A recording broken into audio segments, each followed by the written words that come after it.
morning, good afternoon, I should say. My name is Stephen Rush, Assistant Commissioner for Finance and Budget. I am sitting in for Doug White, who's on vacation. And we will now start the New York City Fire Department Pension Fund meeting. Today is July 29, 2015. The time is 12:04 p.m. We're at 9 Metro Bank, FDNY headquarters, Brooklyn, New York, 11201, and the conference room is 8S7. We'll proceed now to the roll call, and Etienne will handle that. Miss Caroline Walker. Here. Mr. John Dorsa. Present. Mr. Antonio Rodriguez. Here. Mr. Steve Cassidy. Here. Proxy, Eric Bishop, Staten Island trustee. Mr. James Levin. Here. Mr. Eddie Brown. Eddie just stepped out of the room for a quick second, straighten out his car. Mr. John Kelly. Present. Mr. James McGowan. Here. Mr. John Farina. Here. Mr. Paul Ferro. Here. Mr. Thomas Phelan. Here. Commissioner Steve Rush. Here. I have 24 votes in the quorum when we start the meeting. Okay, thank you, Lee. First thing we need to do is approve the minutes of the former meetings. First, can we have the regular meeting minutes of June 24, 2015? So moved. Second. Any opposed? Hearing none, the motion carries. Then we have the investment meeting minutes of June 17, 2015. So moved. Second. Any opposed? Hearing none, the motion carries. Now we go to item 3, subchapter 2. The board is requested to approve maximum pension allowance payment to retired members without an option selection. 3 cases listed. So moved. Second. Any opposed? Okay, the motion carries. B, the board is requested to approve refund of annuity savings account access to approved benefit plan members. 142 cases listed. Motion to approve. Any opposed? Okay, motion carries. C, the board is requested to approve application for ordinary death benefit in a lump sum amount of $169,500 to Mrs. Linda Murphy, mother and designated beneficiary of deceased firefighter Raymond Murphy. Motion to approve. Second. Any opposed? Motion carries. D, the board is requested to approve application for ordinary death benefit in a lump sum amount of $169,500 to Mrs. Dana Diaz, co-friend and designated beneficiary of deceased firefighter Raymond Murphy. So moved. Second. Any opposed? Motion carries.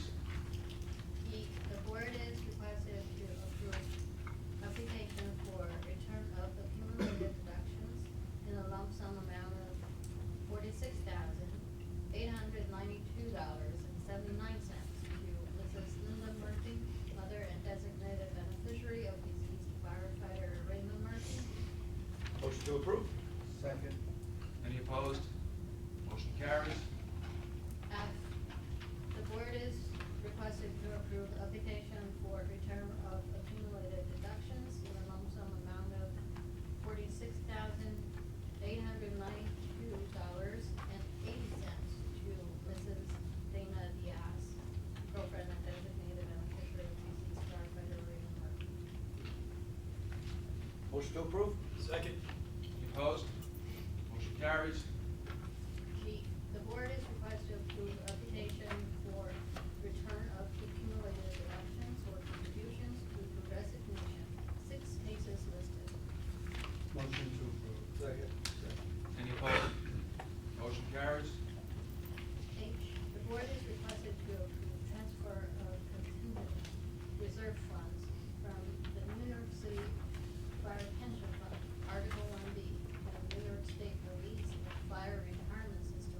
1 case listed. Motion to approve. Second. Any opposed? Motion carries.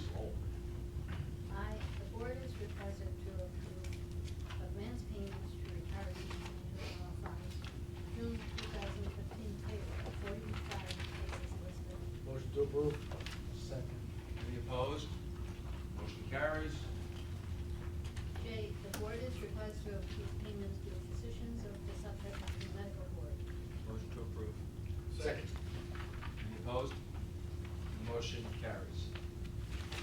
K, the board is requested to approve payments to Think Carney Recording and Video. Motion to approve. Second. Any opposed? Motion carries. L, the board is requested to approve payment due mechanical secretary safety. Motion to approve. Second. Any opposed? Motion carries. Okay, now we are going to move out of the public session into the New York Fire Department Life Insurance Fund. Move into public session of the New York Fire Department Life Insurance Fund. Second. Any opposed? Hearing none, the motion carries. Lee, want to do the roll call? Roll call of trustees remains the same. A, the board is requested to approve each application for $8,500 of life insurance benefits from beneficiaries of deceased active members. One case listed. Motion to approve. Second. Any opposed? Motion carries.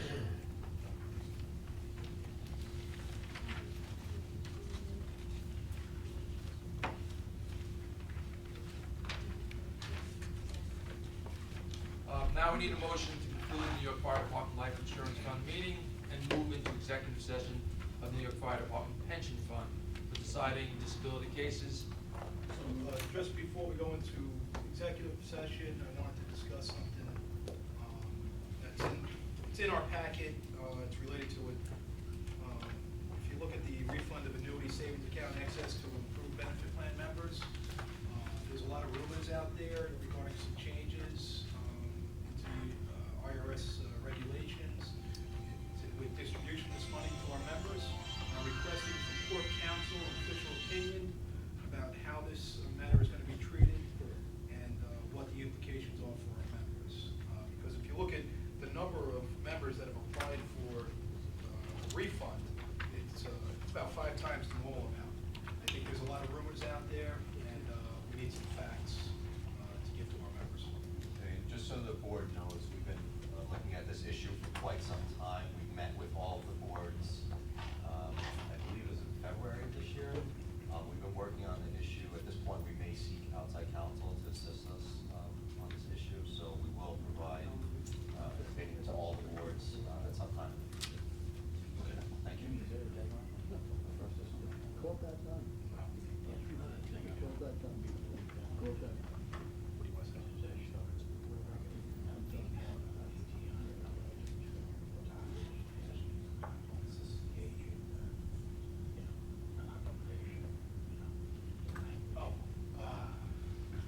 Mr. Sforza just reminded me that there was an email a while back in regards to requests from the doctors about language that they may or may not or have to put in their determination.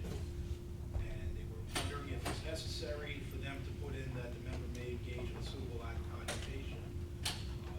So I don't know, I never understood why that language was put in there, since their job is to solely determine whether or not a member is permanently disabled from firefighting duty, and they're not in the business of making a determination on any other occupations. So I don't know if there's any follow-up, if there's been any further communication among the doctors. I believe there was. The issue, I think it originally was put in, didn't we have this conversation that it was put in at the request of the unit so that somebody would be able to obtain employment after the fire department more easily, so that when a decision came out that said that they were disabled, it wouldn't preclude them from being able to find work if they wanted to, if it was suitable. So I think it was just a comment so far as that goes. If a person truly is unable to return to work in any capacity, we informed the doctors that they should not comment, they shouldn't put that language in there at all. So basically, just a truthful reflection of the members' work in some other capacity. We don't really feel that that language is necessary. You know, they made a decision as to whether the person has a permanent disability. You know, that should be it. It shouldn't be now, let's talk about your future. I would think that if we would notify the doctors that it wasn't necessary to use that language, and just where we would create any kind of a problem.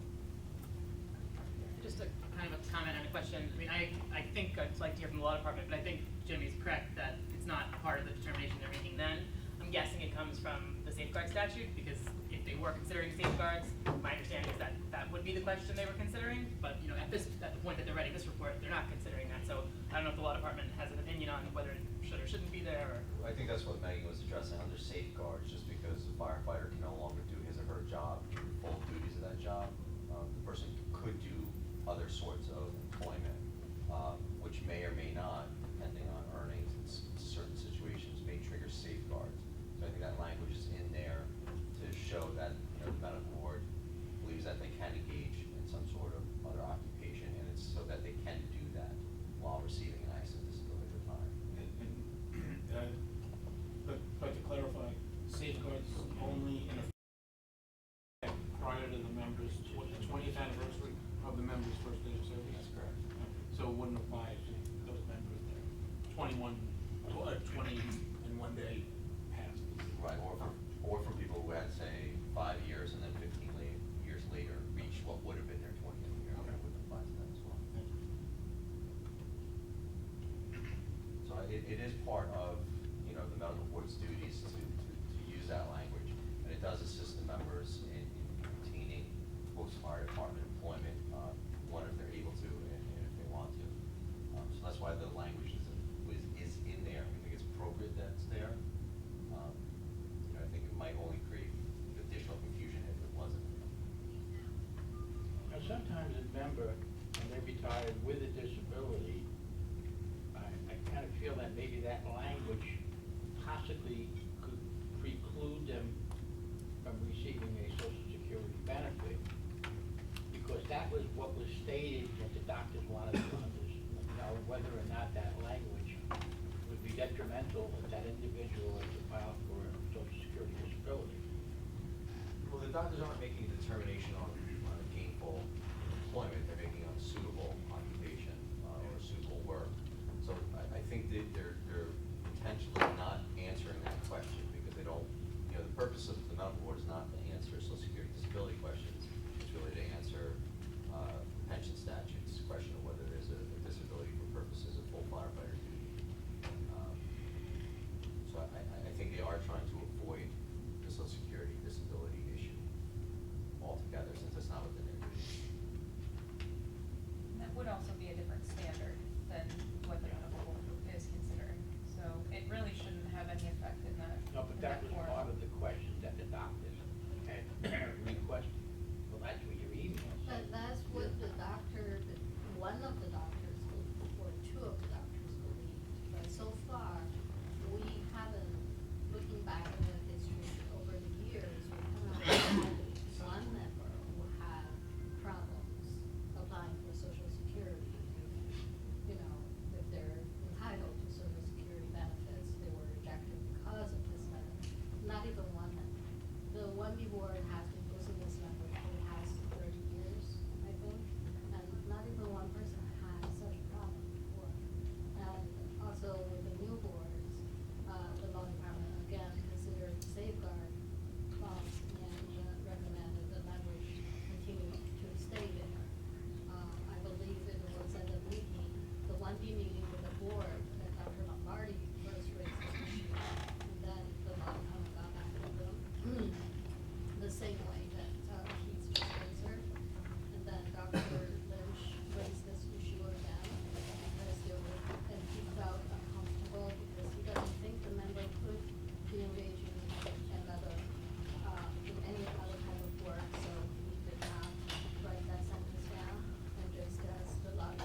necessary to be in there. I don't think it's gonna help or hurt them, to get, employment post-retirement. I don't think an employer can discriminate based on a disability, so it shouldn't be, we don't feel it's unnecessary.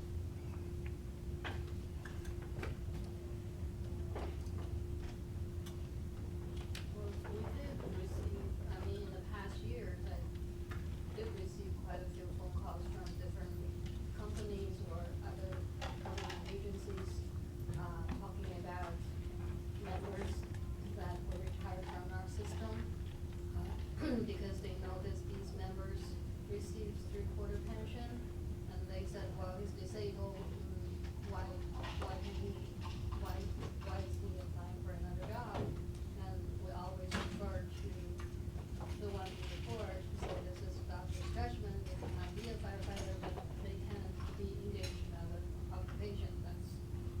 I assume that would be helpful also in certain cases, but we've seen over the years where retirees who've been, who have gone out for disability have been attacked in the papers because they ran a marathon or something of that nature. I mean, we're saying that they can engage in occupations and work, doing jobs outside of their, of the former job as a firefighter, disabled firefighter. It hasn't helped us in any of those stories yet, so, the next story that, helps us will be the first one, so. No, I know, but Okay. If you learn of any situations where it's actually harmful to the member, please let us know and we'll take it as a second one. What would change if it wasn't there? Arguably, the medical board wouldn't be fulfilling all of its duties in acknowledging safeguards. That's really the issue.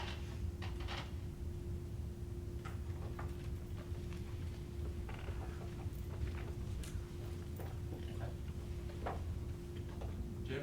That's it, so we could, So we can have a motion to move out of executive session?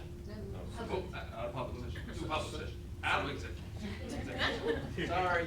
So moved as stated by the chair. Second. Any opposed? The motion carries, now the meeting adjourns. For the life insurance fund, that we're in